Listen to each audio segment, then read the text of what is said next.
right?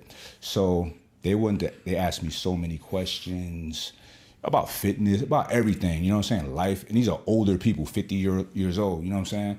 And I felt bad for them because I'm like, yo, these people need counselors, you know what I'm saying?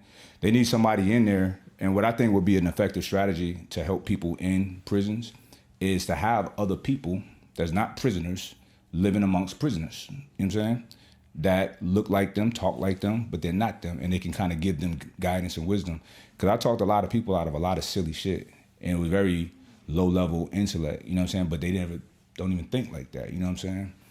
So, in my mind and my heart, I feel like you gotta want to be better. If you don't want to be better, then you're not gonna ever achieve that. You gotta want it.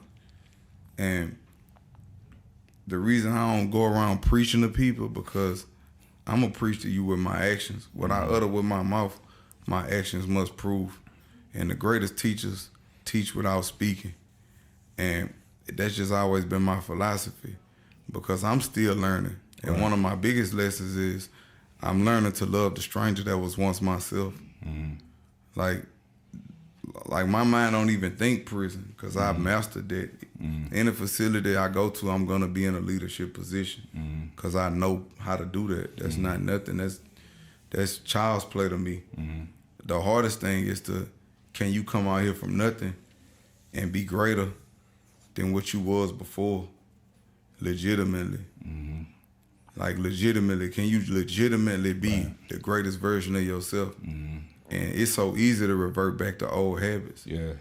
That's why I don't even, and it's crazy. I partner with a program they believe in anti-recidivism. That's like people that repeat offenders that keep going back, because if you take a person out their natural habitat, you lock them up, then you put them back in the streets and tell them you don't have any rights, it's so easy to go back to what you knew before. But my thing was I wanted to be greater. I wanted to be better. And the fortunate thing about it was I've been doing music for like 17 years. I felt cheated when I went to prison because I was nominated for the Grammys. But it just wasn't my time. This time is going to be greater. Oh, yeah. See, if I'd have went on the Grammys that time with my shirt off, it wouldn't have looked good. See, this time they going to be like, oh, God, you know. So you came out 310 pounds. 310 pounds. What did you do next? That's because here's the thing. A lot of people watching this is going to be 310 pounds, 300 pounds. They're not going to be Kevin Gates, but they do need help. You know what really had got the weight off me? Jogging. Drinking water and jogging. Simple actions with like big 20 minutes outcomes. a day. Like 20 minutes of the first 10 minutes of an elevated heart rate, you burn sugar. The second 10 minutes of an elevated heart rate, you burn fat. And I used to do that twice a day just to get the weight down. And then I started doing push-ups, and I done had personal trainers and all of that shit, but that shit don't really work for real because they lying. Yeah, but you see the thing with most trainers, they don't care. They're just like, telling you to do shit. I was fat. Like, you can't get a person that never been fat before to tell me how to lose weight if I'm fat. You've never been fat. I know fat people that don't even eat a lot. They just fat. Yeah. So like, how can you help me? But here's the thing, because I've never been out of shape, but I've gotten fat people fit. You know what I'm saying? Yeah. It's about a certain level of intellect of that matter, and really caring about your person. Now, when I first started being a personal trainer, I had to. It was like I couldn't do it. It is no disrespect to personal trainers, I swear, but the ones I had, but a lot of them are was lame, full of shit. No, and you know what they did? Once I did the work for myself, like they took the credit for it. You didn't do this. I was still fat when I was training with you. Yeah, bro. Most are. Let me get that out there. And I'm not taking a shot at no personal trainers. I know it's probably some good ones, but they lie. Yeah. But listen, they lie. You don't, like he said, you don't care. You don't really care. I don't care. I had a guy. He was my guy, man. I would do like training, and then you pay a little extra for nutrition. He didn't have the money for the nutrition. All right, cool. So, and how I was doing it was based on performance, right? So like your bench press, your squat, all of these markers I had. And as he got stronger, you know, his body fat was coming down, his muscle percentage was going up. Everything was moving the way it was supposed to move. So he had to, this is about Karen, he had to like, he told me one day, he's like, look, bro, man, I love training, but I'm trying to like buy my girl a ring, so I got to stop so I could save money. And we was getting such good progress, and he didn't know how to eat because we went to eat one time. He getting pasta. I'm like, bro, what are you doing? He said, what? That ain't healthy? He had no idea. So I said, all right. So I said, look, keep coming. You getting great results, bro. I don't want this to stop. Don't worry about paying me. And I didn't have it like that. You know what I'm saying? I needed every dollar, but I cared enough I really wanted him to make that sacrifice. Succeed, you know what I'm saying? And inadvertently, that helped me get more business because they see my clients looking good. You know what I'm saying? Yeah. So somebody that's gonna take that time out with you and really take that time out with you and let you know that it's not a race. Right. It's not a destination. It's a journey. It's your life. It's lifestyle. about feeling good. Like once I started taking yoga, like out here, it just took me to a whole nother level. Because, you know, she always taught me that it's about the journey. And she was like, do what serves your body. And then I started doing what served my body. And it's like, it gave me more stamina in the gym. It curbed my eating. It did all of those things, just simple things like stretching. I didn't know nothing about no stretching or nothing like that. So it sounds like what really lit the fire for you and put you on your path was developing a love for yourself. Yeah, like was caring about yourself. I'm learning to love again the stranger that was once myself. And then another thing I tell people, don't just go try to eat healthy. Start supplementing it in small increments. Start taking out some things and supplementing them. And then as you notice your performance getting greater, what made me stop drinking sodas and shit wasn't, man, that's bad for you. I noticed my performance was off. I noticed my circulatory system, my cardiovascular, all of that was off when I was drinking sodas and shit. So that's what made me stop drinking sodas. I noticed eating too late at night, I was like still sluggish when I wake up in the morning. I just started noticing these things about myself. Mm-hmm. One meal a day, I feel good. You know what I'm saying? I started noticing when I go to the gym with an empty stomach, when I just get up in the morning, drink hot water with key limes, and I go do abs, I feel amazing. Like when I just work abs first, I didn't know that your abs was your central processing unit. I didn't know that through your chi, this is what gives the body energy. You know, and it just kept leading me on this journey. I started, like he said, looking for hacks. Like even semen retention, I would retain semen whenever I was training for a fight or something like that.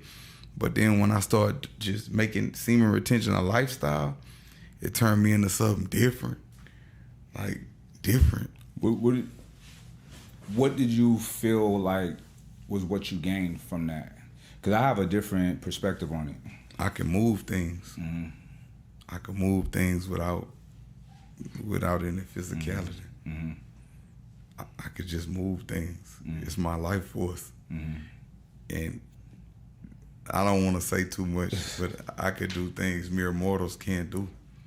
Say it. Let's go.